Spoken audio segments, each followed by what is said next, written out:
సినిమాలో కనిపించలేదు. మోస్ట్ బ్యూటిఫుల్గా నన్ను కానీ సినిమాని కానీ తీర్చిదిద్దారు. Thank you Sameer. And few words. Anyway Sameer అది is always behind the camera. ఇప్పుడు కూడా చెప్పండి. నేను మాట్లాడచ్చు.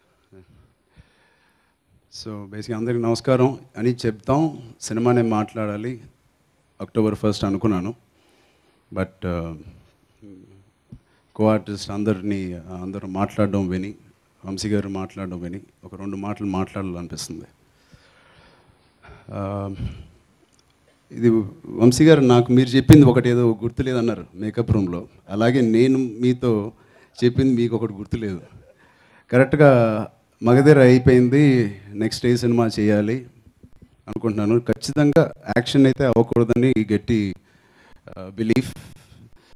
ఆ టైంలో నాకు గుర్తుండి ఒకసారి ఆయన ఎక్కడో కలిసాను. ఎవరో సో ఎక్కడో కలిసి ఇమ్మీడియట్గా ఆయన్ని గోవిందరందరూ వారు సింపుల్గా చెప్పాలంటే నా 4 years ప్రయత్నమే.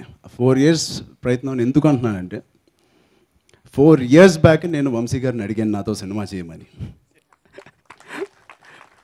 4 yearsగా ప్రతి సంవత్సరం ఆయన చెప్పినట్టు మా ఇంటికి వచ్చినప్పుడు, మా ఇంట్లో పార్టీకి వచ్చినప్పుడు కానీ, ఇంతకుముందు వేరే సినిమా కోసం ఇంటికి వచ్చినప్పుడు కానీ ప్రతిసారి ఆయన డాడీతో డిస్కషన్ అయిపోయిన వెంటనే నేను పక్కకి తీసుకెళ్ళి ఒక 4 మాటలు మాట్లాడుకునేవాళ్ళం కాఫీ తాగుతా.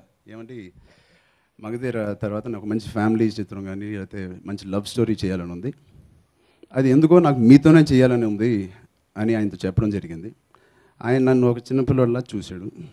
సరే చేద్దాం ఓకే అన్నాడు తప్ప ఎందుకో దాన్ని ఆయన అంటే బేసిక్లీ ఆయన కూడా ఒక థాట్ రావాలి. అది ఏదో మనం చెప్పగానే వచ్చేది కాదు. ఇలాంటి సబ్జెక్ట్స్ అది లోపల నుంచి జనరేట్ అవ్వాలి ఆయనకి. అండ్ ప్రాబబ్లీ అది జనరేట్ అవ్వడానికి నిజంగా ఆయన నన్ను ఎలా చూపించాలో, సినిమా నాతో ఎలా తీయాలో అనేది ఆయనకి ఆలోచన రావడానికి నిజంగా 4 years పట్టింది. బట్ ప్రతి సంవత్సరం నేను ఆయన వదలకుండా అడుగుతూనే ఉన్నాను. అది ఆయన మర్చిపోయి ఆ ఒక్కరోజు మేకప్ రూమ్ది చెప్పారు అంతే. అందుకే మీరు చూస్తే ఆరెంజ్ తర్వాత నేను ఒక్క ఫ్యామిలీ చిత్రం కూడా ప్రయత్నం చేయలేదు. నేను చేస్తే కృష్ణవంశీ గారితోనే చేస్తానని నా మైండ్లో ఫిక్స్ అయిపోయాను. చాలా ఆఫర్స్ వచ్చినాయి, మంచి మంచి ఫ్యామిలీ చిత్రాలు, మంచి లవ్ స్టోరీస్, బట్ ఏది నాకు చేయాలని లేదు. సో థ్యాంక్ యూ అండి. నిజంగా మా ఫ్యామిలీకి కానీ, మా అభిమానుల ఫ్యామిలీకి కానీ, మా అందరికీ ఒక చక్కటైన చిత్రం. నేను ఈ చిత్రం చేయకపోయింటే నిజంగా నా ఫ్యామిలీ ఆడియన్స్ నాకు దూరం అయిపోయేవారు. నేను అలాంటి టైంలో ఉన్నప్పుడు నాకు అలాంటి చిత్రం ఇచ్చినందుకు చాలా చాలా థ్యాంక్స్. మామూలుగా సినిమాకి కానీ దేనికైనా 4 పిల్లర్స్ అంటారు, బట్ ఈ సినిమాకి 2 పిల్లర్స్. ఒకటి కేవీ, ఇంకోటి మేము అందరం. So thank you so much ఇలాంటి మంచి చిత్రం మాకు ఇచ్చినందుకు, అవకాశం ఇచ్చినందుకు. అండ్ మంచి కాస్టింగ్ లేకపోతే నిజంగా ఏ సినిమా అయినా, ఎంత మంచి సినిమా అయినా ఐ థింక్ అంతలాగా రీచ్ అవ్వదు ఆడియన్స్కి.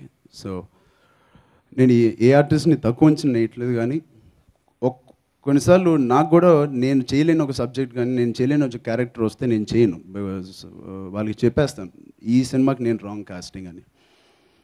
అలాగే కరెక్ట్ కాస్టింగ్ అంటే ప్రకాష్ గారు వచ్చిన తర్వాత, జయసుధ గారు వచ్చిన తర్వాతే ఈ సినిమాకి రైట్ కాస్టింగ్ అనేది ఒక కంప్లీట్నెస్ వచ్చింది. నిజంగా గాడ్స్ గ్రేస్, ప్రకాష్ గారి డేట్స్ కానీ, ఆయన అవైలబిలిటీ ఆయనకి ఒక నచ్చి నిజంగా ఒక హ్యూజ్ పిల్లర్ మా అందరికీ.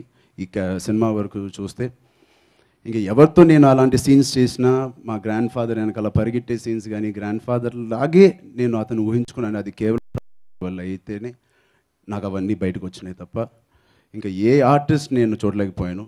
అది గట్టిగా మేము అందరం డెసిషన్ తీసుకుని ఆయన రావడం జరిగింది. అండ్ బ్యూటిఫుల్ అప్పటి నుంచి ఆటోమేటిక్గా న్యాచురల్గా వచ్చేసినాయి సీన్స్. ఫస్ట్ schedule కన్నా second, third schedule it was a huge change in my performance, and that is only because of Jayasudha garu and Prakash Raj. Thank you so much. Wholeheartedly I thank both of you. Thank you. And Srikanth గారి గురించి చెప్పాలి. ఆయన పెద్ద fan. ATM చూసి నిజంగా నేను మాత్రం ఎవరైతే మంచి ఇంపార్టెంట్ క్యారెక్టర్ చేయాలంటే నాతో పాటు ఉండి సరదాగా చేయాలంటే వంశీ గారు ఇమీడియట్గా శ్రీకాంత్ని ఆలోచించడం జరిగింది. అండ్ ఫస్ట్ థాటే నాకు సూపర్బ్ అనిపించింది. And thank you. ఆయన మామూలు లోపల చాలా డీసెంట్గా ఉన్నా అండి. చాలా ఆ మాట నేను చిన్నోని అనకూడదు, బట్ వంశీ గారు మీరు అంటారు కదా తొంటరిదనం లేదా కోతి లోపల చాలా పెద్ద కోతి. ఎన్నో టేకులు నేను సీరియస్గా ఏడవలసిన చోటేమో లేకపోతే సీరియస్గా పర్ఫామ్ చేసే చోట ఆయన పాపం ఏమనడు. ఆయన ఏదో ఒక చిన్న నవ్వు ఏదో నవ్వుతాడు, నాకు ఏటీఎం క్యారెక్టర్ గుర్తుకొస్తుంది. సో ఇవాళ క్లైమాక్స్ సీన్లో కూడా నాకు తెలిసి 1 లీటర్ గ్రిజిలిన్ బాటిల్ మేము నోట్లో కంట్లో వేసుకుని ఉంటాం మేము అందరం కలిసి. అలాంటి సీన్లో కూడా ఎంతో సరదాగా ఒక సపోర్ట్గా నాకు ఇంకో బాబాయ్గా నాకు ఉండి ఈ సినిమా అలాగే స్మూత్గా జాగడానికి జరిగింది. అలాగే కాజల్తో మళ్ళీ పనిచేస్తున్నాను, ఇది 3వ సినిమా. I think Kajal, I'm sorry, this film you are looking your best. And అది ఎందుకునంటే నాకు తెలిసి ఈ సంవత్సరం జిమ్కి వెళ్ళినట్టు షూటింగ్ కూడా వెళ్ళినట్లేదు. అంత రెగ్యులర్గా వర్కౌట్ చేసి ఈ సినిమాకి చాలా కష్టపడింది, అది మీరు చూస్తారు. And she's looking gorgeous. And I'm so lucky కోమల్ని ఈజ్ వర్కింగ్. ఆవిడ పెద్ద ఫ్యాన్ అయిపోయాను మన ఆనంద్ సినిమా గోదావరి చూసి. ఇంట్లో టీవీలో ఎప్పుడు వచ్చినా ఒక చక్కగా ఒక కాఫీ మురుకులు పెట్టుకుని హాయిగా చూసే సినిమా. అలాంటి సినిమాలో అమ్మాయి అద్భుతమైన పర్ఫార్మెన్స్. అండ్ అదే పర్ఫార్మెన్స్ మీరు మన రేపు అక్టోబర్ 1 చూస్తారు. థ్యాంక్ యూ కోమల్ని. అండ్ పరశురి గారి గురించి చెప్పినట్టే ఆయనకే కాదు గురుజీ మా అందరికీ పరశురి గారు ఒక గురువు లాంటి వాళ్ళు. నేను ఆయనకు ఒక కొత్త పేరు పెట్టాను.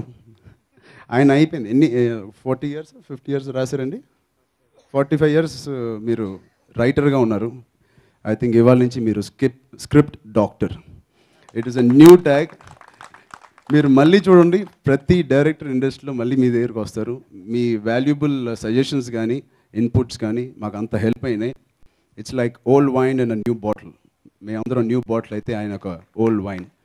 So thank you so much. అలాగే సమీర్ గారికి, మ్యూజిక్ డైరెక్టర్ యువన్కి, పనిచేసిన మిగతా టెక్నీషియన్స్ అందరికీ, ఆర్టిస్టులకి, సమీర్, కాశీ గారు, దాని తర్వాత కాదంబరి, ప్రగతి గారు, సత్యకృష్ణ, వీళ్ళందరికీ పేరు పేరున థ్యాంక్స్ చెప్తూ ఎంతసేపు మీరు అందరూ ఉన్నందుకు మీకు కూడా పేరు పేరున థ్యాంక్స్. అండ్ ఈ సినిమా మంచి పండగ టైంలో రిలీజ్ అవుతుంది. ఖచ్చితంగా ఆ పండగకి ఏమాత్రం తగ్గకుండా ధీటుగా ఇది కూడా మీరు ఎంజాయ్ చేస్తారు. Thank you so much once again. Welcome. So ఒక్కసారి